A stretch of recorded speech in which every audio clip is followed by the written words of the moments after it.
All right, guys, welcome. Today we have a podcast. All right, we're recording something with my good buddy here, Mr. Arief Johan, wonderful Twitch Hello. streamer. We started about the same time. Arief, tell people a bit about yourself. I just really need to acknowledge just for a second there that you came out of nowhere, man. That I need to get in the whole rigmarole of like, hey everybody, what's going on? My name's Arif. That was great. Yeah, my name's Arief Johan. Just Arif, I guess, for everybody else. I guess I'm a content creator on Twitch, the internet, whatever have you. Mainly on Twitch. I stream a lot of Southeast Asian games. I stream a lot of JRPGs, indie games, whatever have you. And I'm Malaysian trying to find his way on the internet. Dang. Just a Malaysian trying to find his way on the internet. And he's doing it without Do you not trolling. identify that way? I don't know, man. Like, I got on the internet with the goal of trying to make people laugh. That was the catalyst for me, like starting my journey as a content creator. Yeah. So it started with like making like the YouTube videos, the parodies and stuff. And then it later on grew into like live streams and yeah, this is the latest leg of the journey, which is Twitch and gaming content. Yeah. Rest assured, you're making people laugh like 24/7, man. I hope like, so. Sometimes I feel like I just also want to make it very clear. Sometimes when I'm watching you on the phone as well, when you're live, I feel like I'm in like that old show, like Silent Library or something like that, where I shouldn't be laughing as loud, watching content with like I don't know in the living room or wherever have you. So, rest assured, Steven, I think your journey is going very very strong so Thank far. you very much. How about your end though? What got you into like streaming? I think Content that's a creation. great question. Loneliness, socio-political frustration, economic frustration. No, I don't know. I mean, like, I was living abroad for quite a couple years. I came back because of COVID and a couple other reasons. And when I came back to Malaysia, we were, I think, at the brink of our first lockdown. Like, COVID was a thing. We weren't on lockdown yet, but cases were still rising. And for me, I was like, I got a new job, still trying to figure out my schedule and things like that. And I was like, you know what? It's not like we're going out too much now. Let's try this whole Twitch thing. I love video games. Like if you can't tell from the background, I'm a huge nerd. I've always been a huge nerd my entire life. And I love technology as well. So I was like, oh, streaming is like this up and coming piece of technology where I honestly think everybody who's not streaming now is guaranteed to be streaming in another 10, 15 years through whatever platforms exist then. So I was like, let's get ahead of the curve. You know what I mean? Yeah. And also like playing video games, sharing art with friends, having a good time. Like why not? I'm also a deeply extroverted person. So because we were on lockdown, I couldn't like yell at my friends. I need to yell at something else, right? So I think yelling into the internet, whether it be Twitter, Instagram, Twitch, that's like my form of social coping. So Wow. that's a peek behind the curtain Yeah. for my I guess like my jam. I think you just brought up something though, because What's that? you label yourself as an extrovert, right? I feel like I'm on the complete other end. Are you one of those like introverts that seem like extroverts? Yeah, I'm one of those. I'm one of those that just like one of the confusing ones. Yeah, one of the plus models. It's funny Introvert because plus. yeah, I totally agree. I feel like I've had a lot of conversations with friends over the past year and colleagues and people from everywhere about they think content creators or streamers or whatever have you, they're all extroverts. It's like no, you meet actually a lot of introverts doing this kind of stuff. Yeah. But it's yeah. Where do you get your energy? Where when do you get tired? When do you go to bed? When do you I don't know, when you turn up, when you don't turn up, right? It's all behind the camera. Yeah, because for me, I think it's a drive to perform, to entertain. Like I've always had that, so I think that is why I don't want to say putting up a front because I don't want to. I don't think I'm disingenuous when I'm like on stream or anything like that. It is an extension of myself, but yeah, in my own time, I'm the kind of person who would be completely happy, like just being locked up in my own house by myself for like months on end. Like that is quite a dream actually. But Yeah. I got family, I got kids. That's not happening anytime soon. The dream's gone. The dream's gone. Yeah, no, I think you bring up a really good point. It's really funny because as much as I am very much an extrovert, I love hanging around with people, and I do get energized by that, right? It's like as a gamer at heart, there are totally those times where I text either whether it be significant others, family, or friends. It's like, hey, God of War 2016 just came out. Nobody talked to me for the next like 72 hours because I just want to be alone and I will have the best time. I'll have the time of my life alone. You know what I Yeah. mean? Like I'll go out for one meal.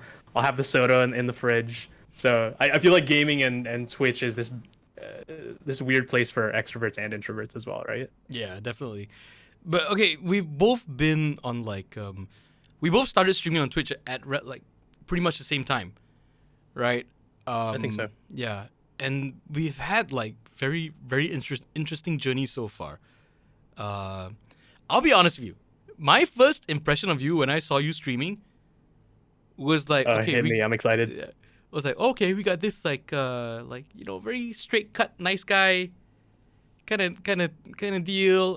Looks like um, looks like an office guy came back from abroad, and he's like doing this streaming thing. He genuinely loves games, like his Nintendo stuff and all. I was like, yeah, it looks like pretty alright, like very straight, like head on your shoulders kind of person. And then when you started introducing stuff like your hot takes and your commentary thing, and like suddenly I see like like the news desk pop up, I'm like, all right, this guy's insane. This is nice. I like it. I like him. He's got a mad streak. I like it. I think that's the best part about things, right? Like subvert expectations. You Yeah. show up in a suit and tie, but you give like the wildest presentation of your corporate life. Yeah, Yeah. I take that as a very important compliment. It Thanks, is. man. It is. It is. Uh, It is. Yeah, I don't know. I feel like talking to your point earlier, right? It's like, yeah, I'd love to get into this whole like what does it mean to stream for a year? What are the lessons we've learned there, and also like Yeah. how do you keep that kind of stuff up, right? But for me, it's totally the persona thing where I do really want to make sure no matter what content I'm putting out, whether it be a tweet, an Instagram story, Twitch, a YouTube video, whatever have you, it's like you do want to portray that genuineness to your character. Yeah. But I feel like the internet and having fun on the internet is also just there are no rules and there's no expectation. So let's just go crazy. Let's have fun and let's like I don't know. I just have this whole life thing where if you're too much in the box, are you really enjoying or experiencing that much in life, right? So why not experiment a little bit and get a little bit insane? So I All right. appreciate that you recognize the insanity Yes. because I know very well that you are also a person of insanity. So it's like I can see you from the other side of the hill. You know what I Don't mean? sully my good name, Yeah. my friend. Do not sully my good name. There's no insanity on my streams. Oh man. I keep it all straight and narrow. No curse content.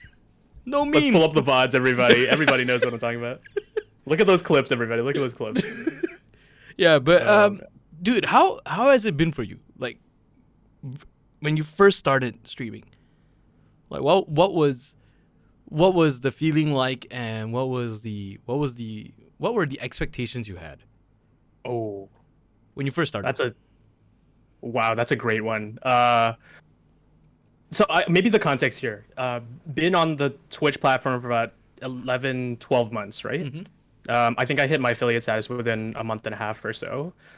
So take this with a grain of salt. I'm not, 20 Pokimane out here getting like 8 million views, concurrent views per One day. stream or whatever have you, One right?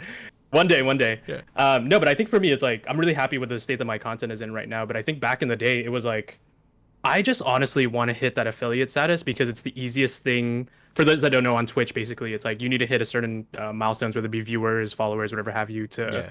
unlock revenue opportunities through the platform, right? So for me, it was that, and I don't want to say that in a way where it's like I wanted to make money. It was more so like that's literally the only form of metrics that you could see back then on Twitch, or Yeah. even now on Twitch. So that was the first thing. That was the expectation part.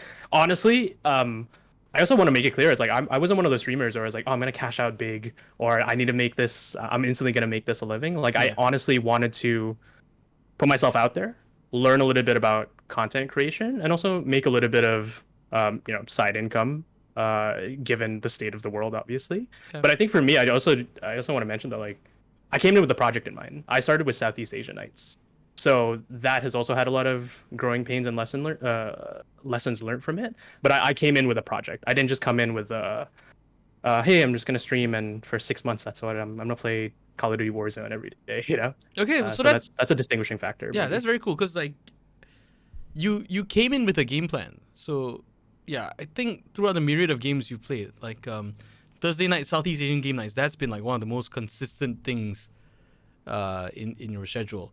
Um, and yeah, you're slowly getting recognized as like the Southeast Asian games guy. The kid that's obsessed with Southeast Asian games that like anytime somebody asks for a game recommendation, it's like, no, put Sekiro out of the way, Yeah, if put your Elden Ring out of the if way. your You're gonna game play this doesn't indie yeah, Southeast Asian game. yeah if your game doesn't have rice and like kueh or stuff in it,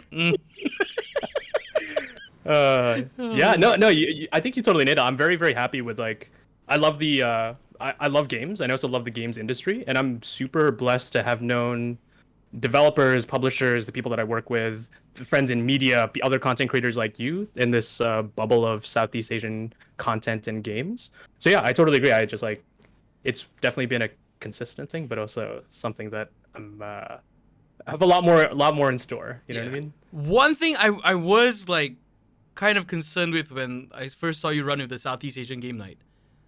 This was partly my ignorance back then, but I was like, this dude is gonna run out of games if he does the Southeast Asian game thing. It's like, Yeah. I've never like up to that point, right? Other than like No Straight Roads, and Yep. that I know Great because game, I by the was way. Have in you heard of it? Yeah. I heard rumors pretty good. Voice acting is pretty Yeah. sweet, but yeah, You're talking about Mayday's voice actor. yeah. But yeah, I was like, other than No Straight Roads and a couple of other locally made games, I didn't know that there were that many like Southeast Asian IPs. So I was like, man, Arief, like, bless your soul, but like, it feels like you're gonna run out of games to play on the Southeast Asian game night very very soon, or in the very near future. And so far, it doesn't seem to be the case. I'm so glad I was wrong about that. I mean, I to break it to you, I think I did run out of games. So let me look. I do play a lot of Southeast Asian games, but it's not that there's not enough games for me to play. I'm a little bit selective with my games because look, I'm not gonna lie to you, Steven and everybody else. Yeah. I'm terrified of horror games, and if you know the Southeast Asian video game ecosystem, a lot of the games that come out, whether they be in Indonesia, Singapore, Malaysia, Thailand, Philippines, whatever have you, right? There's a lot of horror games that come out. Oh yeah. And that's just not my jam, unfortunately. Yeah. So I think it's definitely one of those things where it's like there's actually a lot of games, and I think there's a growing demand for it. So I really want to advocate for those games, but it's still a growing industry. I'm not gonna lie to say that like there's 50 games that come out every month, and they're gonna be like Witcher 3 level production value as well. So Yeah. I share that concern, but I'm actually just more championing the look. As a content creator, that is an issue, right? But imagine the game developers that are trying to get their games funded or their dreams like fueled, right? Right. Yeah. We just gotta highlight more of those, I think, is my mantra. So I feel like I want to create that demand. I want to create that hunger for great Southeast Asian games. And where did that drive stem from? I think it's just like, look, how do you differentiate yourself on the internet, right? Like, I would love to play Halo all day on stream, but I know that I wouldn't be happy with myself. I don't think that would be great content for anybody else. So I started. Here's the craziest thing, and this kind of ties into No Straight Roads. This kind of ties into you, perhaps, or whatever have you, right? But I think my first week back in Kuala Lumpur, Malaysia, after being abroad for so long, was at Level Up KL. A couple years back, and I didn't know Straight Roads had a showing there. There was a whole booth with a bunch of indie games in Southeast Asia. I started just to look around, play some demos and whatnot, and I met a bunch of developers there. I was like, have I been sleeping on this entire region? Like, these games are beautiful, man. Like, what am I doing with my life? Did you see so I think Gigabash from there, yeah, Gigabash. Gigabash was I think that one game of the show for Level Up, right? Yeah. For that show. Yeah. So I think that's really where it stemmed from. I think it's just like, oh, maybe there's just not enough marketing dollars in Southeast Asia. So that's where I just wanted to like step in and do content around that. Because for me, it's like, look, I would love to grow my own personality. I'd love to grow my own influence in whatever way, shape, or form being a content creator. But I just want to celebrate video games, man, because that is like something that is wild that we have as I don't know, as a society. I feel you, man. That is actually a very like nice and strong and noble plan to come in, because I kind of envy you in that respect, because like you kind of like found your identity like from the get go, in terms of like yourself as content creator and yourself as a streamer. Because I got into it because I was like, partly very bored, and wanted to try a game stream for the longest time. But then when NSR dropped, I was like, I had my expectations set so low, dude, because like I've done like animation projects and all that, and yes, there are projects that like really take off and like they look good, they sound great, everything's tip top about them, but there are also like some stinkers out there, right? And because of the scale of video games and the amount of work involved, the people in the chain, so many things can go wrong, right? So the best you can do is just make sure your part is done like to the best of your ability. Yeah. Yeah, especially when people at times think that voice actors have a say in the development of the game, and we have so little. Granted, we're part of the process, but we're not like reworking the script. We're not coming up with the lore. We're not animating anything. We just come in, record, and we go, and we get to collect our paycheck, and we're done, right? So there's this huge process that we're not a part of. But when the game dropped, I had my expectations low because I understood this process. And when I picked it up, I played it. I was like, okay, the music slaps. It's so good. And the controls, I was like, dang, the controls feel great. Yep. Like that really caught me off guard because I just loved playing it, right off the bat. Like just moving and swinging stuff, it felt good. The art style was amazing, like and it was just well done. And the fact that it was on a PlayStation, on a PS4, it just blew my mind because I never thought in my life that this could have even remotely been a possibility, let alone like be something that was awesome. Right. Yeah. So it stemmed me streaming and wanting to be a gaming content creator kind of stemmed from there, because that just kind of like reignited that fire of like, oh my god, like I want to share this game. I want to make sure people know about this game. Like people ride the waves. Even that game. I just want to pause there because it's like, dude, No Straight Roads is such an important game for me as well. Really quickly, right? Because for me, Southeast Asian, I started with I think it was Malaysia's Independence Week. Yeah. And it was I just wanted to do, hey, let's do 1 week. I'm new affiliated here on Twitch. I'm very new to this platform. I want to celebrate Malaysia. Let's choose some 3 Malaysian games that came out recently, right? And NSR was one of them. Yeah. And I distinctly remember like on stream, there's like old VODs of me experiencing NSR. But I articulate the same thing as you, right? Yeah. It's like, oh wow, yeah, this music is awesome. I'm like grooving to the menu beats as well, and like I'm walking around. I'm like, oh, this is like bringing me back to like PS2 platformer days and like the joyous like. I'm having so much fun exploring it. And then as you get further and further into the characters, and obviously you did a wonderful job, my friend. Thank but I think it's just like that game was awesome because I think it definitely also put Malaysia on the map from a video game development standpoint. I remember people I follow in the industry like Shuhei Yoshida over there at PlayStation retweeting stuff, obviously working with Juan Husmer and the teams to get the word out there a little bit more. I was like, wow, this is definitely a phenomenon that's happening right now. So I would love to ride that wave, and I'm not even part of the development team. I'm not part of the voice acting crew or whatever have you, right? But I'm also curious, Steven. I mean, I know the game is amazing. Let me know if you're recording voice lines for the sequel or whatever have you. But how long did you stream NSR? Because I think I know the answer to this, but I remember you were streaming NSR. Like that was the only thing you were streaming on Twitch. Right? Yeah, initially that was really the only thing I was streaming. The other thing I streamed every now and then was Red Dead Redemption. Yes, I remember those. Yeah. How did you balance the two? Because I feel like from a standpoint of you, it's like people, I'm assuming, came to your community and on Twitch and, hey, I want to see the voice actor of Zook just play these and reflect and Good talk sir. about it, Good sir. You assumed I had a plan. I am one of those who I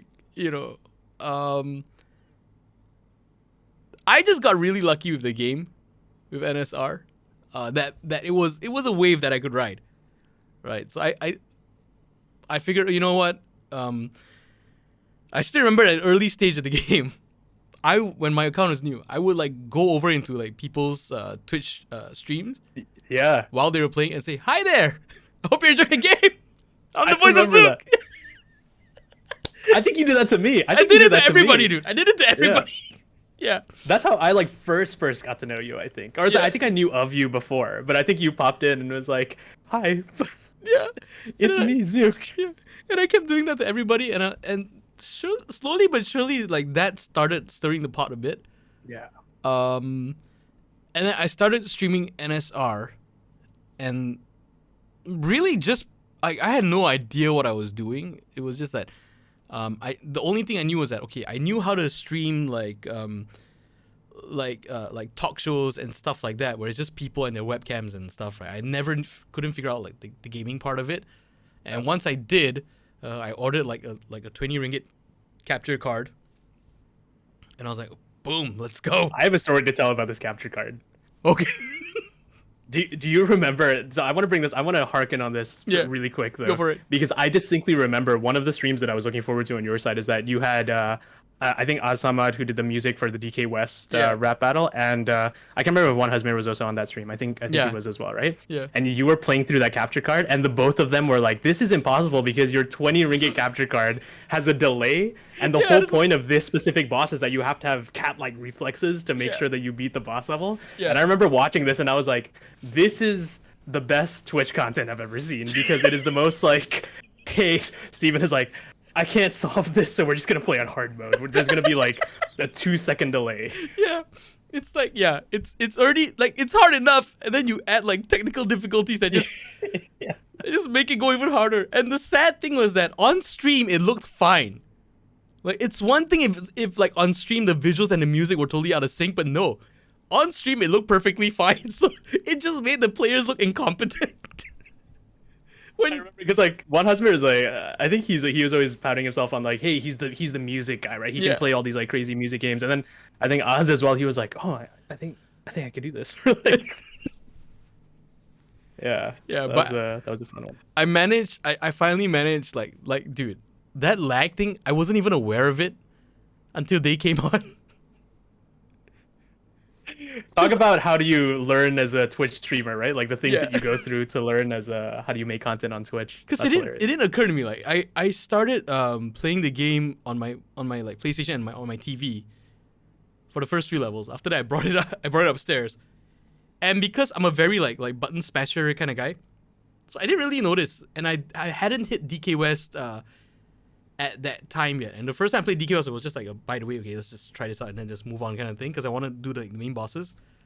So when Haz pointed out the lag, I was like, oh gosh, this is a very real problem here. I did not program the game to be like this. Exactly. And I think it was only like very much later that I figured out how to work around it, because I got my new setup, and like now I feed I feed like a duplicate signal to my computer monitor, so at least on the screen you can like get a proper synced version of it, kind of thing. But yeah, I do need to like invest in a better capture card at some point. Yeah, maybe. Maybe. Unless it produces just chaotic content, which is what we've come to expect, right? Yeah. But yeah, it was basically me wanting to stream NSR, and then it was like, oh, streaming NSR, and then like being able to play video games, because like, dude, when back in like the PS3 days, before I had kids, I was pretty hardcore on the PS3. Not as hardcore as some, but pretty alright. Okay. Like, if I like same like you, if I got like Assassin's Creed, like I will wrap that game up in 2 weeks. Mm-hmm. Side quests and all, not 100% it, but like side quests and main missions, like 2 weeks flat, boom, done. Because like no life. I don't talk to people. I go out. I just get food, come back, and consume, and then come and play. Right. Yeah. And I think even games like GTA and stuff like that, within like 2 weeks to 3, maybe. Like big games, you just like finish that stuff up, right? And there's like no contest. Like you have that's your entire life. And then like suddenly when I had kids, like my consoles just started gathering so much dust. There's like a layer of dust with every year that your kid, with every birthday that your kid goes through. That's like, oh, yeah, he's 2 this year. There's 2 layers of dust. Dude, Assassin's Creed Odyssey, I spent more than a year on that, dude. I went from like being able to wrap up a game in 2 weeks to like not even being able to do it in a year. That's how bad it got. And that was me actively trying to like add gaming time back into my life. So when that's an interesting one. Yeah, so when the streaming option came out, I was like, okay, this ties into a few things I want to do. It allows me, like, it feeds into my tech side of being able to like figure like enjoying like figuring out all this stuff and putting this stuff together, having like creating a little show or production, um, being Speaking of shows and productions, am I right? wow, I literally peeked at let you the just cat now. out of the bag. I'll get it later. That's Yeah. hilarious. Right, but then the other thing was that it also gelled with my desire to like bring gaming back into my life in a more in a more active role. It also gelled in with the fact that this would probably be a way that an engine I could use to like make people laugh, which is like one of the main things I wanted to do. So I felt like streaming has all these things tied in together, and then like the NSR dropped. I was like, okay, this feels like if there's a good time, this is probably it. And with the pandemic going on, all the time in the world to figure stuff out. So I was let's just go for it, man. Just go for it and do it.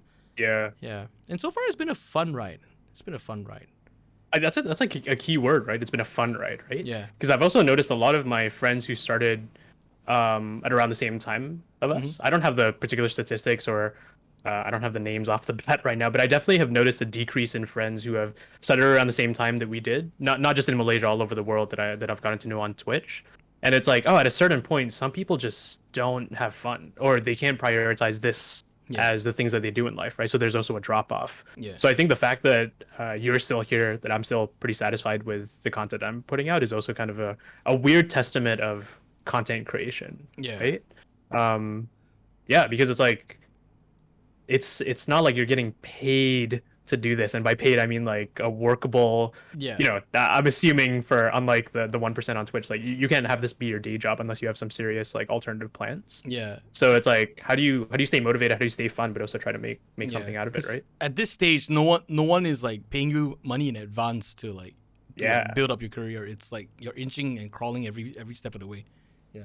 I mean, I do have another question for you, though, Yeah. to turn the tables a little bit here. It's like, I think you have such an amazing community, and there are obviously aspects that I'm incredibly jealous of, because I love the the topics and the things that you get down to over there, right? But I Yeah. think for me, it's like, how much of the Stephen Bones Twitch brand or community is about the game versus the people that are hanging out with you, you know? And did you have a perception when you were starting your Twitch career of like, oh, I want to I need to choose these games, or like, oh, they want to see me just play video games? Because Dude. I feel like there's been a change of your kind of content, at least, where I saw like, oh, it's much less about like the shenanigans you do on Red Dead, and it's like, how do you have fun with the people that are hanging out with you, right? Yeah, I don't know, man. With the NSR, at the NSR stage, right? When my streams are heavily revolved around NSR, it actually, for all intensive purposes, that was actually like one of the best times, because you had this situation where like I was very happy to be in the video game. I was very excited to stream it. I was very excited to be that I was a part of it. I was very excited to share it. You had a community that loved it as well, so it just all kind of collided together. And the fact that I got the ball rolling for all that stuff, and then noticed like the artists, and then like started creating like projects around it and all that. So that initially brought a lot of people in, and personality wise, a lot of the quote unquote trash fires like on my stream, like they were not staged. Those were just things that kept happening because of like just dumb luck or something like that. Yeah.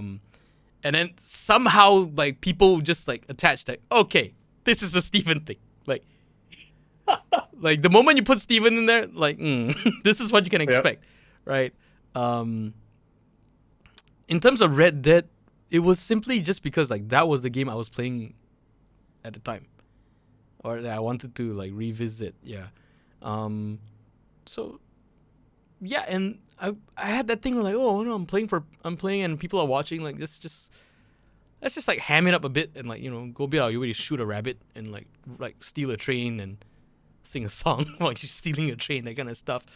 But yeah, with the tough thing though, and the thing that I was very aware of from day one, was that NSR, like, it's a great game and all, by all accounts, but it is not WoW. it's not like World of Warcraft. It's not an MMORPG that keeps getting DLCs and that you can keep playing for like years on end and slowly grow your viewer base and all that. So I knew that at some point this hype train is gonna slow down, and at some point I have to figure myself out and stand on my own 2 feet as a creator. You know, I'm glad to attach myself to like the No Straight Roads video game and all this kind of stuff. And I don't think I'll ever try to fully detach away from it. But at some point I need to be known for my own thing. And that has been like one big struggle for me because sometimes I feel like there's a bit of a bait and switch situation for my audience because like I was like, yeah, all right, I'm a voice actor for Zook, and you guys come in, all right, we'll do these streams, all right, okay. After a while, like, okay, I'm gonna start playing other games now, and like, and I hope you guys stick around, you know, that kind of thing.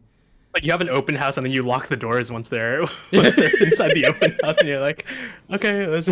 Yeah, I mean, that's kind of what I should have done, just lock him. But I know I'm, you know, free will and all that, but yeah. No, I think you make a really good point because it's like Are you going to be like 9 days and the only thing that you're going to play on stage is the story of a girl, right? Right, yeah. Or I guess like if you're Radiohead, there's a reason why they don't play Creep anymore at their shows if they've only recently started to bring it on, right? Like it's like they don't want to be known for as a creator, whether big or small. It's like you don't want to be for most people at least. Like I feel like pigeonholing yourself and your potential and your identity and your brand it's so much like you're in a chokehold, right? It's like will I be successful at this? Like do I want to do this content? Right? Yeah, and like it's not so much do I want to do this content, but it's like I know there's a shelf life for this content.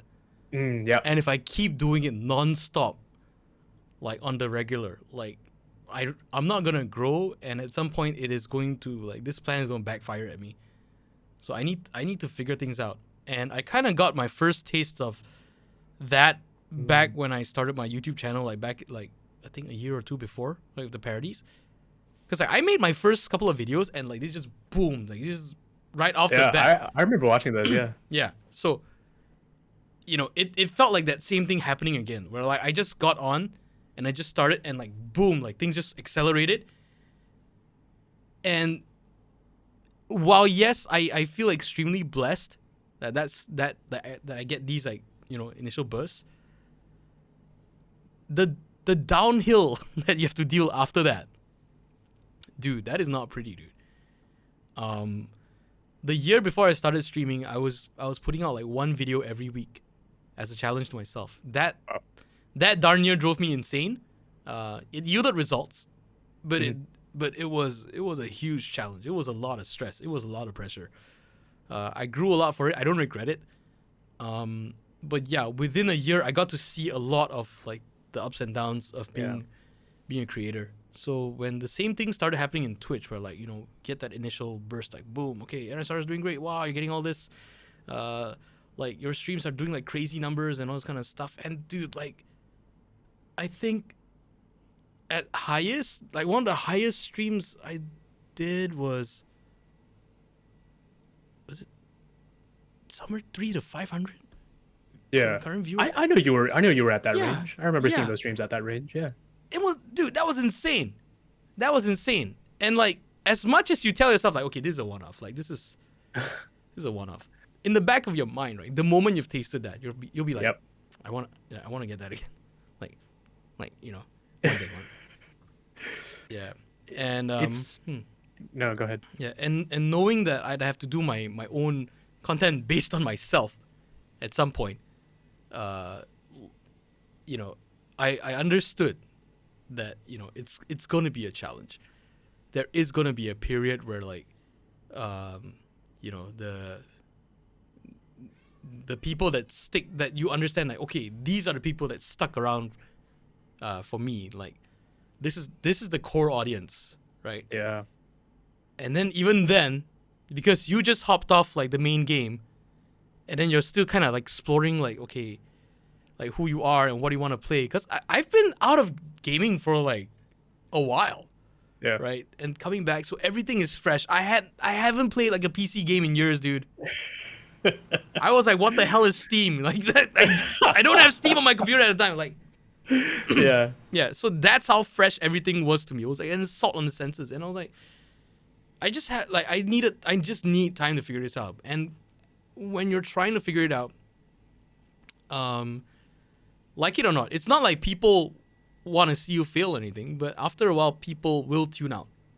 It is just the sad reality of it. People will just tune out, and you see your numbers experiencing a decline, and then sometimes you do certain things and it goes up, and then suddenly you're in this phase where like you're watching the numbers, right, and you're trying to like please the numbers, and then you start this chase where like, okay, what can I do that will drive the numbers up, and then you also throw in a question of, okay, if I do that, will I be happy doing that?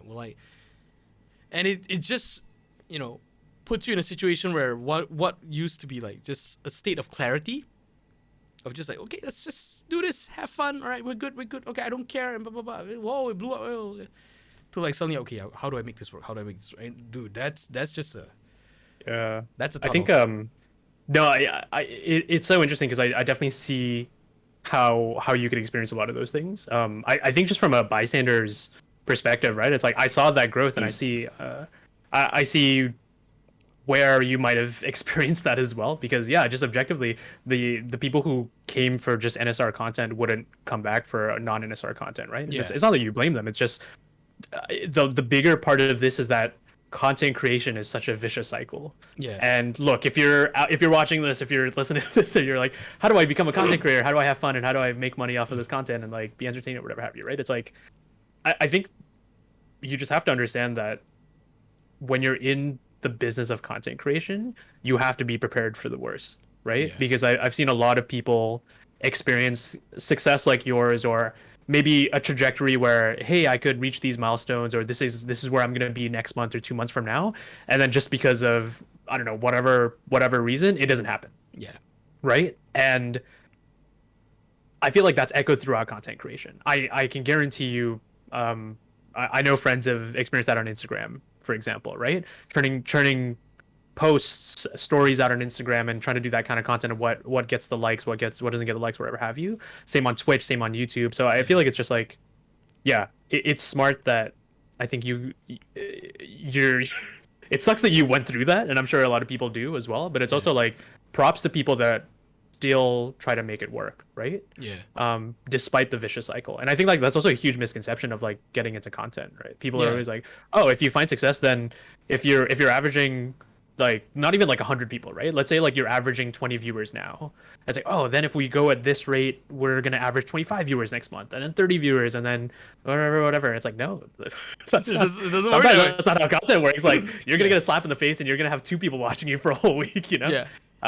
You've got situations where like people are grinding it out for like 2 years, 3 years on Twitch, and there's still like 3-4 viewer Andy kind of things. Yeah, it can be really, really rough. Yeah, I totally agree, and it's like I also just want to say that I mean I identify with a lot of that. It's also I think like people like you and me, it's like we want to make content for ourselves, and we want to have fun, and we want to be entertaining, but we also don't want to be pleasing this weird the game of numbers, right? Where if something works, how do you chase that, and how do you revolve your life around that? Because that's also such an unhealthy perspective, and an unhealthy way to make content, in my opinion. Because like I said, I think the biggest thing is that I'm okay with where I am right now with my content, but I can totally see where, actually I take that back. I mean, I have numerous conversations with a lot of my content creator friends, whether it be on a weekly basis, on a monthly basis, of like, this sucks, dude. Like I've tried doing an XYZ stream, and like I don't think it's working out, right? Or like, oh, I just feel so, I mean, even for me, it's like I still feel very nervous if I change a game up on Twitch. I'm gonna say where I'm happy that I'm still live and I don't think too much about it, but that fear and that anxiety of content creation, and like, will people show up? Will people like my post? Will people enjoy this? I feel like it's always, I don't think you ever outgrow that. Yeah. And that's something I've seen like throughout the internet. Because it's, and recently I've been checking out like other big streamers like Asmongold and like Miskiff and like Ludwig, all those kind of people, and trying to understand like quote unquote the game better. Because like Asmongold recently, like when he's known as the WoW guy. Yeah. like nothing but World of Warcraft, like over a decade, right? Suddenly he says, "I'm gonna try Final Fantasy," Yeah. and like one, like if you go back and check out his old accounts and his old videos, like he genuinely had concerns about being a variety streamer, trying out different games and all this kind of stuff, and like it's a very, and then you find out, oh, this is a very valid problem, right? But also like he admits that he himself is a person that's only like attached to like a very small pool of games, Hmm. so that's how it kind of works out, right? But when he swapped over to Final Fantasy, it just blew up like the Yeah. entire platform, right? So It's like you don't know. It's like if you take yeah, the you don't know. chance, like you'll never know, right? So that's a huge success story. Yeah, I totally agree. I yeah. totally So agree. and on my end, I think it's mostly about finding out um what what works best for myself, and how how I can keep my streams entertaining and interesting on a consistent basis, and also keep myself sane and like physically and mentally, Yeah. and like I'm you sorry know for laughing at that. I know It's it's totally serious. Like that is a yeah, very very serious thing, but yeah, like it's so funny that that is like what it's come down to, right? It's like how yeah, do you keep your like honestly, how do you keep yourself sane as well when you're doing this kind of stuff? yeah, because I recently tried a thing where I streamed like 7 days a week Ah, for yes. almost a month, and like my mod was like, you're gonna burn out, like you're gonna get tired, you're not gonna be able to do this, like this is not sustainable. And I was Yep. like, and I told her, I was like, I know this is not sustainable, but I have to try it. I need to go through this. I need to figure, like, um age is an issue for me because um I like people. A lot of people think I'm like in my early 20s, like oh, like young fun dude on the internet playing video games, having fun. Yeah. Like no, I am like in my mid 30s. All right, so I you know I don't feel I have the same luxury of time as a 17-year-old who's maining Minecraft and like trying to like cut his way through the YouTube algorithm kind of thing. I have to like figure out a path of my own, um, and quote unquote at certain spots try to accelerate the process a bit, in terms of accelerating the learning curve, and the daily streams help me learn a lot in terms of like how not to get too attached to certain things. Hmm. Who are you on like a deeper level? What do you always revert to? And like also like how just it's like it's like martial art training. Like you just desensitize yourself to pain, Yeah. right? You just desensitize yourself because you're just there the whole time, and you just get Yep. desensitized. And after that, when you step off and you're like, okay, you have time to like sit and reflect, then you're like, okay, I have a better idea now. I know what pain feels like. Mhm. Now how do I do it with like maximum benefit for myself and everybody else, minimizing the pain and also like saving my sanity, because this is the kind of person I am, and like I can't lock myself into these grids, you know. Yeah. So yeah, it's It, been a bit of a discovery journey for me. it's such an interesting run, right? Because I Mm. mean, look, I am on the younger side. I should say that look, I have terrible back pain and knee pain, so I also want to put that out there. Like I'm not frolicking around and gallivanting and living life on edge. No, but I think it's like yeah, this it's such an interesting topic when you go back to the numbers, right? Like Mm. you need to make some sort of sustainability, whether it be financial stability, whether it be happiness, like stability in your happiness when you're making online content, right? Yeah. Because I just feel like it's really interesting when you talk about, okay, these numbers are doing good when I'm doing this kind of content, but maybe I don't think this is going to last too long, or I don't really want to do that content. Then how do you make sure that you're still able to have, again, financial stability, happiness, or things work out around you if you do mix it up? I think Yeah. it's such an interesting one because like, uh, every single one of my streamer friends, every single one of them, you guarantee you always see something on their Discord, something on their Twitter, something on just a personal message and be like, hey guys, I need to take some time off. This is like, I'm taking a week off. I'm taking this stream off. It's just something's not jiving this week, or I just Yeah. need a break from all this. And then some others are like, hey, I just had a bunch of adult stuff happen, and I can't realistically you turn the go live button and play video games with all of y'all today, Yeah. right? Dude, So I it's such a weird, yeah, content creation, especially in the time of the pandemic, is such a weird one weird one to balance. one thing I legit struggled a lot with is finding other content creators who started their careers after having family, That's an interesting one. right? Because this is like one of the last few things, if you're a family guy, this is one of the last few things that you can like kind of like put yourself into. Yeah. You know, unless you're a creator that involves your entire family, that's a different story. But if it's like, if you're talking about like Markiplier starting this when he already has kids, you know, that's a different. You know, it's very hard to find those people. Yeah, I haven't found much of those. You know, especially in terms of like the really big ones. Agreed. Yeah, There are a couple in I mean, some of the Southeast Asian streamers that I know. I mean, come across a couple of Singaporean streamers. I know Mez out there in Singapore. He's another Twitch streamer, and a Rotworks. I think both of them, they make it very clear that hey, they want to do this as their full-time jobs, yeah, right? They're artists, they're content creators. They want to do this, but hey, the subs really help me support my family yeah, because this is it. You know what I mean? This is what I'm putting myself out there to do, and this is the hill that I'm going to die on successfully. yeah. So I really hope that you guys support, right? So I think that yeah, it puts you in another world. I definitely can't identify with that. I think I'm not as naive as perhaps other people might be as well, where it's like, oh yeah, like all the income that I'm making for stream, I'm just gonna buy more video games, or I'm gonna Yeah. I don't know, do that kind of stuff, right? Or not even that, just like I'm gonna do crazy stuff because there's no the responsibilities don't really like exist too much around me. Mm. I don't think I'm like fully on that kind of curve of those kind of content creators, but yeah, I can't imagine how It does how add, scary that is. Like, is it scary to you? Is it terrifying that you're spending most of your day on live, hanging out, having a good time with people, but like, there's other things that are like outside your door that might be taking precedence. yeah, they're right outside the door, literally. Yeah. Your kids aren't getting fed whatsoever during the Yeah. hours that shit's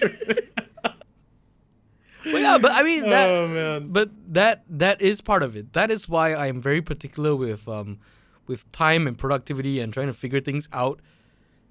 Because ultimately, like, yeah, every moment I spend doing something else that is, quote unquote, like not an effective use of time or just wasting time, is, you know, possibly it's time away from the Yeah. family and the kids, and especially with the kids being so young. So like,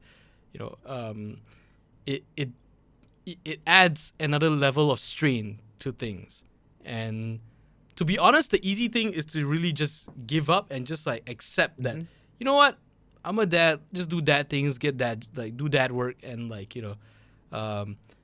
invest in like stocks and shares and like buy Bitcoin and like, and Which is very safe. Yeah, totally. Buying Yeah, Bitcoin is very exactly. safe. Yeah. Much safer route than Twitch. Yeah, and get like a second job and all this kind of stuff, and like, Yeah. the stable, tested and tried and proven routes, right? But that is not who I am. Yeah. Like, I can't do that, if I force myself down that route, yeah, maybe financially, like I'll be like better off and stuff, but I think like a part of me will be so unhappy doing that path that I won't know how to explain to my kids that, I don't want to tell my kids that story of like, oh, yeah, dad gave up like everything that he wanted to do, and because he had to like get money and like, feed all of y'all, and it was pandemic times, and it's like, no, I'm not telling them that story. Yeah, so I thought that was gonna go down the route. It's like, hey, you guys can't eat lunch today because I'm trying to stream and make it out here. but thank God for food delivery, man. Yeah. No, I totally. It's such an interesting one, and I also like want to make it clear that for me, I mean, I spend a lot of time on my content, right? Whether it be Twitch or again writing emails or trying to make content on a larger scale work. But I also have a day job. I have a completely Yeah. separate job, right? So I think it's also really interesting to see where I stack up with people who are like, hey, I'm gonna go all in on this and put my life on the line, and this is where I'm gonna be with my content on finances or whatever have you. Because I Yeah. feel like you have different buckets of streamers, different buckets of content Yeah. creators, For right? sure. But I totally agree with you. It's like, do you know yourself well enough? And also, what are the things you put yourself through, right? Because even for Yeah. me, it's like, yeah, I say this every time I go live, or sometimes most nights on the week when I hit the go live button. It's like, hey, I just finished work like 5 minutes ago, but I needed to go live. Yeah. So here, let's make this work, right? Yeah. I just have nothing but respect for people in content creation, and I guess like whether it be brands that want to work with content creators or influencers, or whether it be just people that are watching content on YouTube, on Twitch, or whatever. I think people just don't understand how much of your soul Yeah.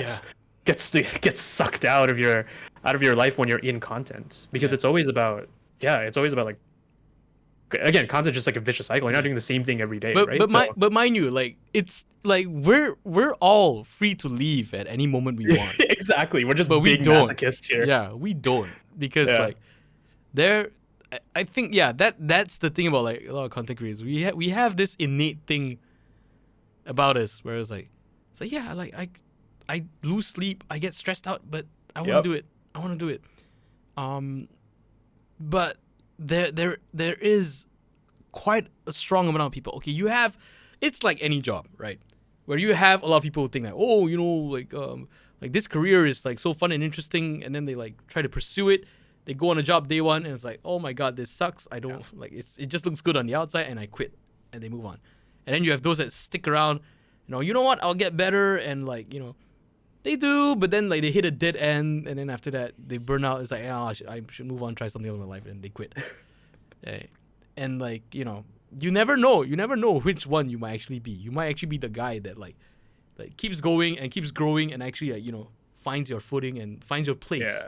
Yeah. In that thing. But yeah, There's so many like learnings here, and I'd love to hear some of your thoughts here as well, because um I speak about this with our friends over at Jump One Up, Hendra and Adam C. I think they also make really interesting content on that platform, but they're also in the content creation space for all intents and purposes, right? And I think whenever we're on the call, we're always on the call like late nights, and we're like, "Hey, what time did you go to bed last night?" It's like, "Do you stop working?" Or like, "How much did you work this week?" It's one of those like nods of like when you speak to other people in this business of content creation, it's like, yeah, these hours are, or the painstaking is so normalized, right? Which is Yeah. good and bad in some ways, but yeah, I just think for me, it's fascinating to benchmark, Yeah. right? Like how much you want to put yourself through, because I think for me, I always get really inspired by other people, and I also want to emphasize it's okay to not do content. Yeah. If you don't enjoy it, if it's something that you can't do right now, or something's not clicking and you're just not getting the things that you need out of it, it's fine to walk away. I Yeah, feel there's like no shame. there's no one's shame gonna- at all. yeah. I feel I've had so many friends that are just like, I can't do this, and I'm like, I wish I could walk away this. But I think it's like, for me, the way I always keep my level head in this whole content game is like, I just get really flipping inspired by people around me, right? I pop over to your streams, I see the stuff that you're putting out on Twitter, the collaborations you do. It's like, oh, cool. It's like, if Steven can do that, I can do this. No, it's more like oh, like, I can't believe they're taking risks and doing that stuff, right? Yeah. A couple other instances, like I have some friends that are blowing up on TikTok, right? And I've got a handful of friends that are like, wow, I'm just really jealous that their TikTok game is so good that I was like, I'm just gonna do some TikTok content. You know what I mean? Like I Yeah. want to challenge myself to do more. So Yeah. maybe it's just like finding solace in the like other people that do content, because I feel like those people, as opposed to putting you down and making you want to give up, which I feel like you and I could feel on a daily basis, right? Being in this weird game, it's like, oh, there's actually people to pick you up and lift you up and actually get inspired from, right? Yeah. I think that's also a key takeaway of like being in this whole content creation game. Yeah, and I think that's why like we okay, I can't speak for you, but I have a feeling you share this sentiment as well. But I think that's a big part of why like Twitch is like one of the more endearing platforms for us. Despite all its flaws and everything. Yeah. Olympic DMCA. But yeah, the like Twitch, the Twitch community, like I think it is like second to none. Yeah. Like the people on Twitch, like the support and all that. It's overwhelming. It's beautiful. Like me being me, I sometimes worry about a false sense of security because everyone's like, no, you do you, boo, and like do what you want. And I watched the interview with this guy's toast, and he's like, no, I can't always do what I want because I'm a content creator. I also have to figure out what other people want to watch. Yeah. If you tell me to do what I want and like not worry about the viewers, you're telling me to be bad at my job. And Yeah. I'm like, fair point. That is something that people need to, sometimes we all need to hear that sometimes. Yeah. Yeah. That's a great one. I mean on a side tangent to this conversation, right? It's so funny that Twitch is so community based, right? I guess I also want to give another shout out because like through NSR, I think I had my first mod that wasn't an IRL friend because they were part of the NSR community. I know they were hanging out in your streams. Leiden, who was like one of my mods super early on. I think they did also. They're also an amazing artist. So this whole community thing with Twitch is their gold mine in my like. If I put on my business hat and like whatever have you, right? No other platform really emulates the friendliness and the support that even Twitch viewers can give somebody, right? Yeah. But as somebody who does a lot of content and as somebody who entertains for a living, if you will, right? Much more so than I do. Do you try to please everybody that comes by your stream? Like, do you try to make sure you are a big, open, welcoming enough place that every single person that you're trying to make sure that every single person that filters through the net that is your Twitch stream or channel stays around? Or what are your views on yes, and capturing like a large audience, you know what I mean, or pandering to a larger audience? Yeah, yes and no in terms of like the people that come by my stream. I mean, yeah, if it's if it's genuine people and all that, then of course I welcome them open arms. But sometimes you get the trolls, and I'm just like those I shut down. Those I shut down without too much thought. Like one time I had this troll coming in, making very inappropriate jokes, and I told him like bro, like we don't do this here, like tone it down, or like then it was like, oh, I'm sorry, and then they did it again, and I'm like, okay, this guy's trolling, and I was like, yep, and my mods was like, okay, sorry, like you gotta stop, one more and you're out, and he's like, oh, I'm sorry, and my mods were willing to give another chance. I straight out said, bro, like don't be sorry, be better. And my mod was like, "Holy crap!" It's like Steven, bring out the dad voice. Yeah. Yeah. Don't be sorry, be better. I was like, "Whoa!" Never. My mods were like, Jesus, God. Dang, wow, that's a good one though. Yeah. You nailed it because I think on the troll side of things, right? I feel like people have different tolerance levels on the internet, which is also fine, but. Yeah, I don't think there should be any space for repeat offenses like that. But I think for me, I always metaphorically, like, you're Malaysian, you're Southeast Asian, you know how this is. But to me, Twitch is like an open house, right? And I've said this before. I compare this of like, you can stop by my Hari Raya open house. Even if you're a stranger, like, you got satay outside, make yourself at home, sit down, you know what I mean? But if you're going to like berate my friends or like speak ill of like, I don't know, the food selection that we have or something, it's like, there's the door, man. Like, this is our home. This is the place that we spend time curating, you know what I mean? Like, the furniture came in from, like, this foreign part of Europe that I worked really hard at. Twitch is, like, for me, it's, like, it's a house, right? Yeah. So I totally agree with you. There's room for, I don't know, mistakes to be made, but, yeah. That's a small aspect of this, though, right? But, like, the non-trolls, do you try to make sure you get more people watching you? Or do the people that stop by more and more so matter more to you? I try. I'm slowly but surely finding that balance of trying to make myself more open in terms of like making myself easier for people to find, hopefully, and also like being welcoming to them and all that. But at the same time, there is that thing, especially like Twitch and Discord. I'm sure you go through this as well. Like we all want to find a new audience. We all want new people to come in because new people equals like better viewership, bigger community, and like just like bigger and better, right? Mm-hmm. But sometimes like fixating on just trying to get new people and forgetting to take care of your core community, that is something you gotta watch out. You gotta watch out for as well. So on my end, I'm slowly trying to find this balance where, like, you know what, I can't do like a single, like, I'm not a guy who's gonna like, um, play Minecraft on every stream kind of Yeah. deal. And I've tried playing Minecraft on multiple streams, and sometimes it gets very grindy, and I get very annoyed, right? Because it's not so much that the game is grindy, but it's that, like, I'm like, this grinding on Minecraft on Twitch sucks. Yeah. Like, there's no fun in this. This doesn't feel like content here, right? So like, how do I like balance this out, you know? And how do I play games like Power Ross Simulator that I really, really love? I really love. People think I joke, but I genuinely love it, right? Yeah. But I also know that, yeah, for one stream, people are like, oh, okay, this game is cool. Like, but 3 streams in, people are like, okay, we get it. Like, it's the same thing. Like, again, you're having fun, but at whose expense here? And then when the audience also feel like the audience stops having fun, then you also like get worried and all that. But at the same time, you still want to play that game. You still want to finish it, right? Yeah.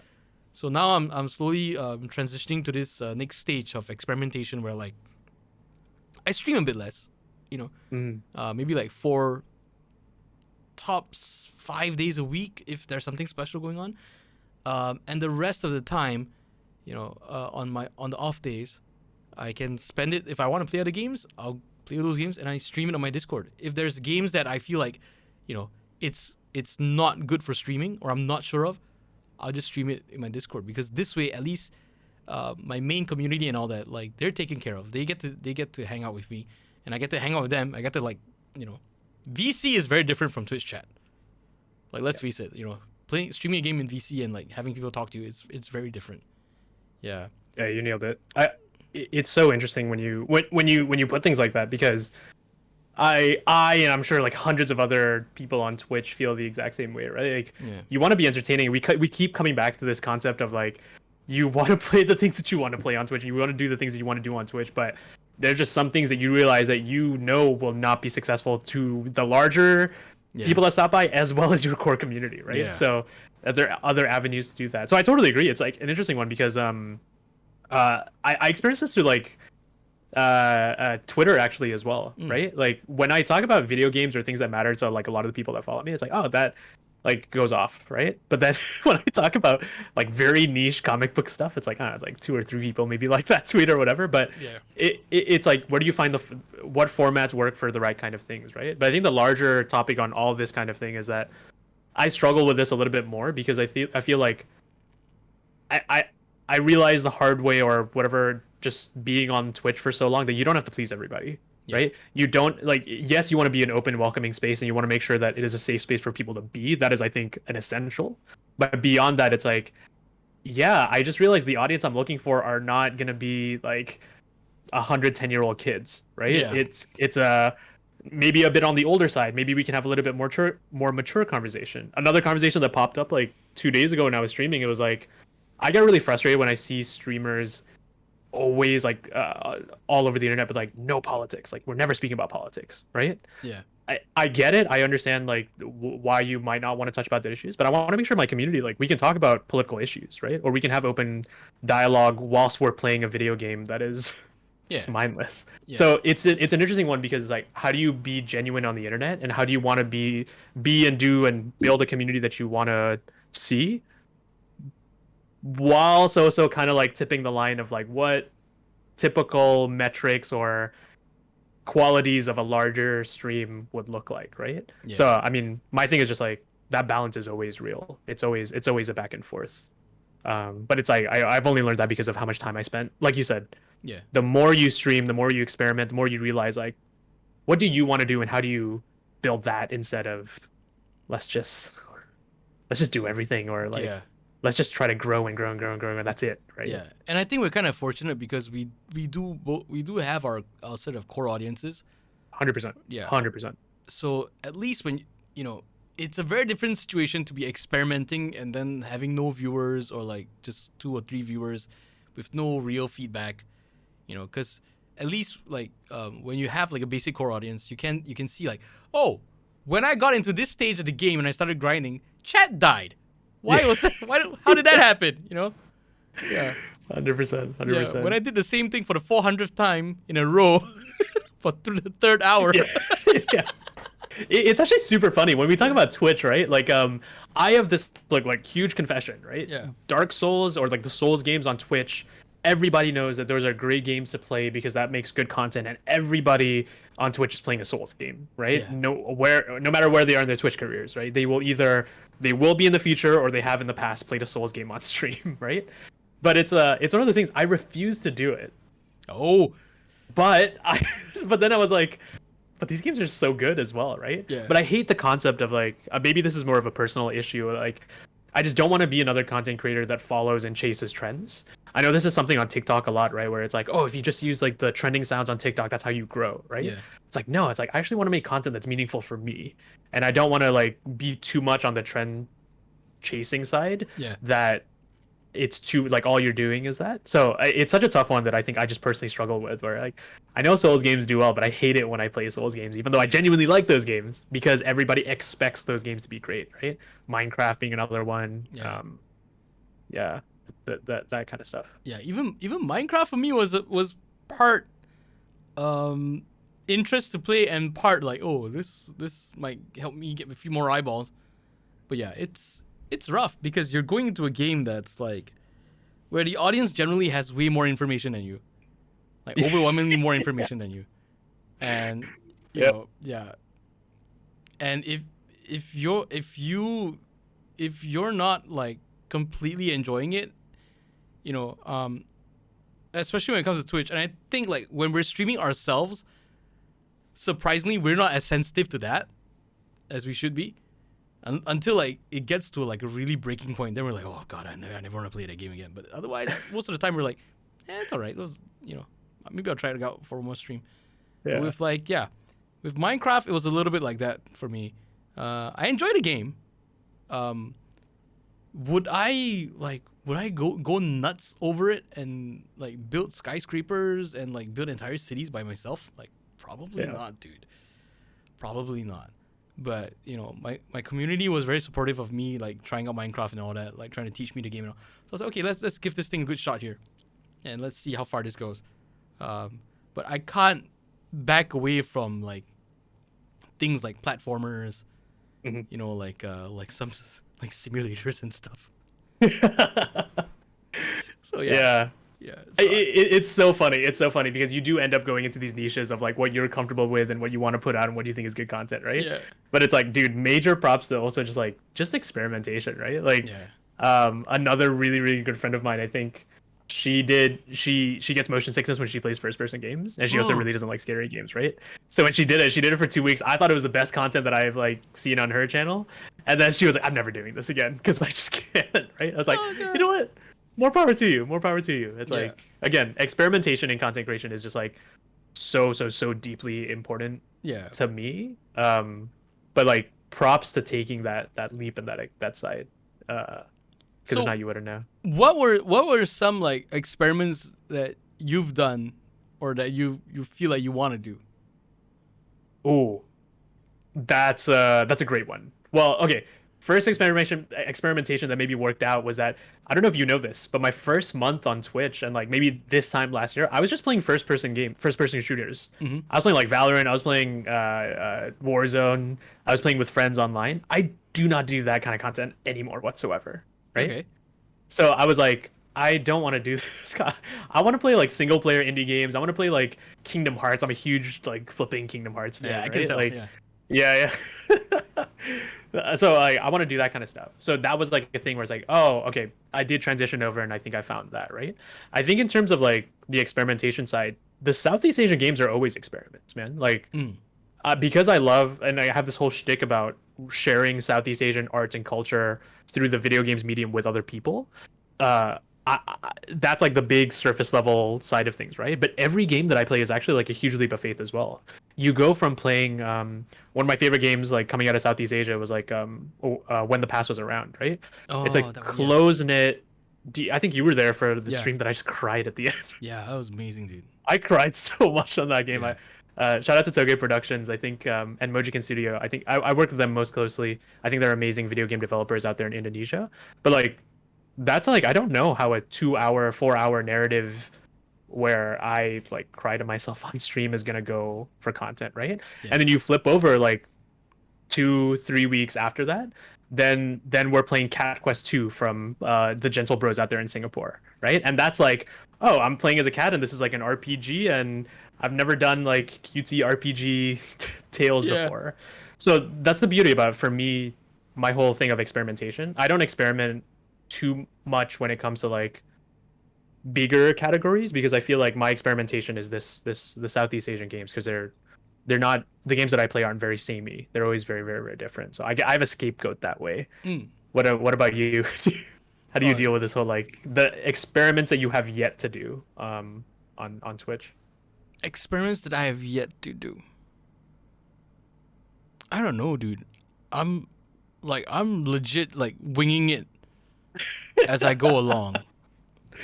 Yeah. I know that okay, like right like from transitioning from the NSR thing to something else. The initial transition that I came up with was the Puro Gamers. Yeah. Yeah, because I identified that, oh, with the NSR streams we had a format. Like strange enough, for a live stream we had a format, right? Yeah. Okay, like the wait screen and then like introduction and then like okay, you have like the game bits and then like and after that you have the fan art and stuff. Yep. So Or even for you, I think it was like the rotating guests as well for those streams yeah, too. exactly. And it was like it was noticing that okay, when we do this format, people identify with it, they get used to it and they enjoy it. So I want to find a way to keep this Okay. going, right? Because clearly it works. And I was like, but I can't do this day in day out. Like yeah, because me being an introvert, like constantly like looking for people to like come on and Yeah. do this and do that, like that is like partially a living hell for me. As much as I love like how when everything comes together, like the logistics of it, like it just drives me up the wall. So the concept for the Puro Gamers was that I had these people from the NSR cast that I generally and really enjoyed playing with. Hamlet is like herself a streamer as well, so Mhm. like I knew that like okay she'd be able to understand and help me out with things and like and handle a lot of stuff as well. And then you have Ali, Zul, Osman, like just crazy dudes who like big I agree. personalities as well. Yeah. Yeah, and I was like, you know what? Let's do this every week, man. Like you don't have to show up if you don't feel like you're up for it. I want to make it as low pressure as possible. Mhm.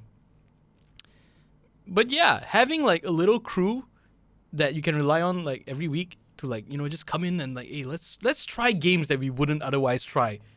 Yeah. Because like multi like especially like single player stuff you do on your own, right? But sometimes you want to try like multiplayer games and see what it's all about. And prior to like NSR and doing like the Among Us streams and all, I've never really played multiplayer games. So that was like my little gateway. Yeah. With such great people. It's so interesting. I mean, the two things I want to pull from this one, right? It's like I think my first thing to answer the first part of this question is like, what other experiments? Like, dude, I'd love to just like figure out how to do a music stream, man. Hey, you Right? got like Like, guitars off the wall, man. You got like a few I've seen. no, I know. Yeah, I've got a guitar. It's like I play piano and like Yeah. all that kind of stuff. I want to figure out a way where I could just like this is the whole other side of Twitch where the backend stuff is not very friendly to figure out. Let me tell you, Yeah. it's not that easy to actually do Twitch from a technical standpoint because there's always 100 things that go wrong, right? Yeah. I'd love to like, how can we just like start like doing music bits and like, because I do like performing and things like that. Like, but I think those are pipe dreams of that are more technical issues rather than like content related issues. But I also want to touch on this thing where it's like, how much of your do you think you formatized your streams? Because I'll share with you that I totally have a format. I have a checklist wow. that I go through every night. I have like a at the 5 minute mark, give or take, almost exactly at the 5 minute mark, I will transition from my starting student stream to my like just chatting stream. Yeah. And it's a huge joke in my community, and you probably know this. Like, I spend way too long in just chatting mode. I I've barely been play there. video I was games there. on my- Yeah, it used to be like 10 minutes, then became 20, and then I was there once, and it was like, dude, it's been an hour you've been promising to play Yep. this game. And it's like I always do the thing where it's like, yeah, like we're gonna start Legend of Zelda Skyward Sword Yeah. in just a moment, and then like an hour goes by. So Yeah. I've fully succumbed to this point where it's like I love chatting with my community. Yeah. So instead of making it like it's a huge joke and it's a huge bit that everybody makes fun of me for, but I've made sure that I spend an hour and a half every single night just in just chatting mode, Mm-hmm. and then the game, and then maybe there's gonna be breaks in between there. But like it makes me feel so much more comfortable because I don't know about maybe this is a personality thing. It's like I just get so nervous when I don't prepare, right? Yeah. Like, what if again? What if we end up in a spot where I just like do the same boss like 600 times over, and it's like I didn't account for this. I'm not having a good time. I don't know if chat's having a good time. Yeah. Do you have any thoughts on like your own format and flow when it comes to this like My little this like format that I have right now is I have the wait screen up front, yeah which every few months I debate with myself like, do I want to keep that? Should I have that? Like, should I just say screw it and just like have myself show up right then yeah and there? Because oh I totally agree. no one is here. No one wants to watch a stream for the wait screen. No one I is there for know. the wait screen, right? We can all attest to that, right? The wait Wait, screen is wait. just What's your rationalization, really quick? This is a very interesting Twitch yeah. like conversation. The do you have a weight stream or do you not have a weight stream, right? Like, what are reasons why you do it? Well, the reason I had it last time was so that I could like buy a bit of time and let people react to their notifications, come in, so that when the stream starts, everything is hot, right? Yes. You have that, you have like okay, like with an NSR stream, like I can set it up, like how in when you go to a cinema, right? You walk into the hall, it's like if you go in too early, it's just like the lights are on, right? And you find your seat, you sit down, and then like before the movie starts, the hall goes dark, and then you're like, Yep. okay, now I'm getting ready, and like okay, then there's the trailers, right? Because like no matter what you've been going through the day, Yeah. like if they just drop the movie cold on you, like your perception of the movie would change. I don't care who you are, it would change. Yep. But showing trailers, some ads, just to like okay, let's get that rattle out first, and then suddenly you've been waiting like 10 minutes, and then the movie starts, and then suddenly you're like, okay, let's go, right? You're primed and ready, right? Yeah.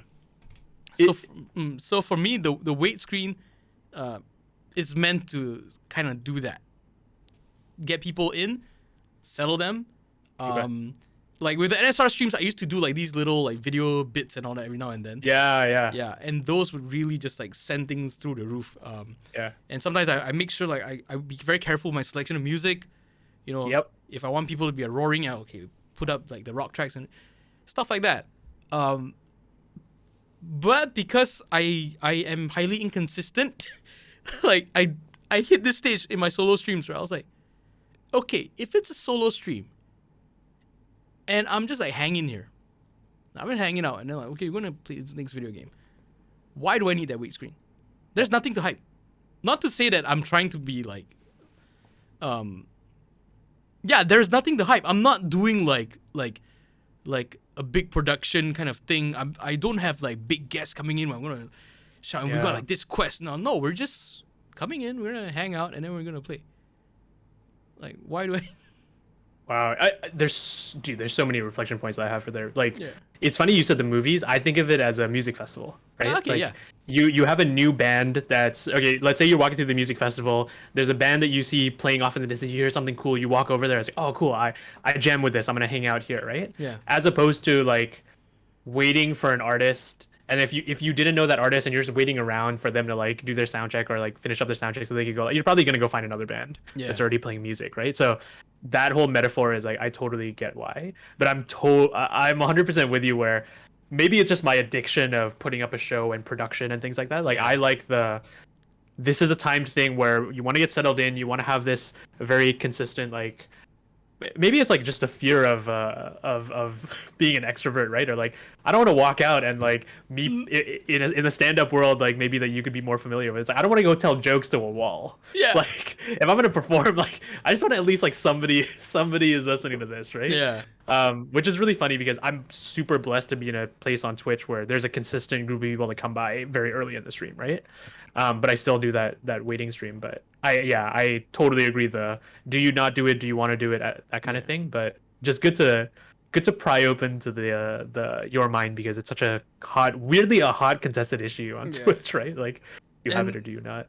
yeah, I also do that thing where I start with a chatting segment first Yeah. because Welcome again, to the yeah, fires of welcome, hell, man. yeah, just update everybody how you doing, Yep. like and talk a bit, and then also like that is like the hangout time as well. Yeah. Yeah, and then after that it goes into the video games, and then once it goes into video games, then it's like time is irrelevant. Um, uh, but I'm trying to be aware these days of like, okay, like this feels like a good place to stop for this game, for this stream, Mm. right? Like if I complete a level or after a really difficult boss, I was like, okay, maybe we should stop it here. Like this feels like a mwah, like God gave you a stopping point, and you should Yeah. recognize it and just take a breather and move on, right? But recently, the recent addition to my streams, and I keep calling my chat out for it. I keep calling them addicts because we keep they keep requesting for it as well. Marbles Oh my god, you do a whole Marbles thing in the middle of your streams at the now? end, Oh, at like the end. like Okay. they come That's a back for it, great man. way. They come back for it. Like they'll be, oh, I was having dinner, You know, I'm when you're back. watching like your average viewer thing, it just It just yeah, it just spikes back up, man. I'm like, you people. The chat suddenly gets Yeah. active again. Yeah, Yeah. yeah, it's It, hilarious. I love that. It's totally fair. And it's like I love this is another weird thing about Twitch, like when you raid somebody on Twitch, when you send your viewers off to another person, right? Like I always say like, "Oh, let's get loud, let's throw some emotes," like cuz I want them to be excited and share that excitement on with the next streamer. Because I feel like if you raid somebody and your chat's kind of dead, and I don't think it's a big issue, it's not something that I harp on a lot, right? Yeah, But like I really want to share other content creators with my community, or like at least have my community have fun even though I'm like done streaming. So I feel like that uptick of, yeah, when you have a format or have a schedule to your live streams, yeah, is that something you think about? And it sounds like it's for one way or another, at least like you can end the stream on a high, right? Like yeah, when people are hanging out and like chatting. yeah. But I always try to like with the pro gamer streams, I try to keep it a little bit more rigid because like Mm, that's the one where okay, there's multiple people involved. I don't waste people's yeah. time. Like there's a decent viewership here. I want to make sure like things. We don't want to like slack off. Like this is the good car. We drive the good car here, and Yep. and on my own streams is like okay, this is well the crash test happens. Yeah, Yeah, oh, I'm terrified of that. Like my thing, I bow down to my community in the sense where it's like if somebody redeems a rate that Pokemon, like we're gonna be talking about Pokemon for a solid like yeah, 20 minutes. You know what I mean? It's like, and we're gonna go in and out, and we're gonna have that fluidity. But yeah, you're totally right. When I have had people on stream, I feel so much more nervous, man. yeah, Like again, it's like it's funny because Twitch is you're not just a director of a play, right? If you see this whole thing as like theater and you're like putting your actors in, you're making sure the light comes in here or whatever have you, you're doing that and you're acting, yeah, right? So yeah, this whole concept about production and managing production, but also like having a good time and making sure people are entertained is like, yeah, I guess like people don't maybe they underestimate people that stream because like good content creators and good streamers I think are like maestros of mastering of yeah, multitasking things in their brains because it's like yeah, it's yeah. It's it's a like tough trying to one. do all that while trying to make it look effortless as well, or like Yeah. just entertaining by Yeah. nature. Yeah, it's rough. Yeah. I don't know, man, but yeah, this has been a nice talk. It's been eye opening. It's been mind expanding. Um, Definitely. what are your final thoughts or reflections for like since you've been on Twitch? Like we've been on Twitch for a good almost a year now, I'd say. Yeah. Yeah, and where do you see yourself in 5 years? But like okay, yeah, like Yeah. how's the first year been for you so far, and um,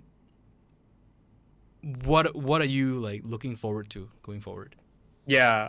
There's so many learnings, right? I feel like we've only scratched the surface of like the things Definitely, that yeah. you've learned right over the past year. But I think for me it's that I've just learned that you when you're on Twitch and when you're streaming to people, it's really about making meaningful connections, Mm, right? Whether it be with your audience, with your moderators, with your core audience, with your periphery audience, but also like with other content creators. The biggest takeaway that I have is like I've genuinely made so many friends despite us being in like possibly the worst scenario for socialization ever yeah, that we've experienced in our lifetimes. Like I've made some really meaningful connections and I'm so incredibly thankful because it's like I'm able to hang out in their streams where I'm able to talk to other content creators, i.e., you, right? Like people mm, like you as well. So I think that's my biggest thing about being on this platform. It's really find solace in the people that you're around, whether they be other content creators or your audience, because I think that's the point of social content or social media, right? Yeah. I guess in terms of like what I'm looking forward to is that I've learned so much being on Twitch. I definitely still want to be a voice for Southeast Asian video games. Like if there's any Southeast Asian video game developers or publishers that are out there that want to highlight their games in my community or friends communities or whatever have you, like I will genuinely put in make sure that my friends like don't hear the end of it when they hear about good Southeast Asian games, right? But I think it's also like what do you do after being on Twitch? I think for me, it's like I've learned that I do want to host more things. Like Hmm. I want to once things open up a little bit more, it's like I'd love to do panels, I'd love to do interviews, I'd love to host events or things like that, right? So for me, it's just okay, what's the next level of content creation, and how can I improve, but also how can I keep making meaningful yet fun content Yeah. for my audience? I think you got a good thing going, man. With the Southeast Asian thing like that, that is a really strong thing going. So I look I forward to appreciate that. bigger and better things from you in the days I to come. appreciate that. Yeah. Do a better job, government. Do a better job. Yeah. It's all the lack of success and all the trials and tribulations. It's all on our government. It's all the It's all government on our fault. It's government. always the It's all government of fault. it. It's all of it. Why didn't I get 2 more viewers this evening? It was because of the government. Freaking government. Right. Okay, Oh guys. man. Thank you so much, Arief. So yeah, guys, that's it for this particular video. Thank you so much. There will be audio version on Spotify and all the podcast platforms as well. So check it out. We might do more of these in the future. So hope you had fun. Thank you. Thanks. Bye. Twitch.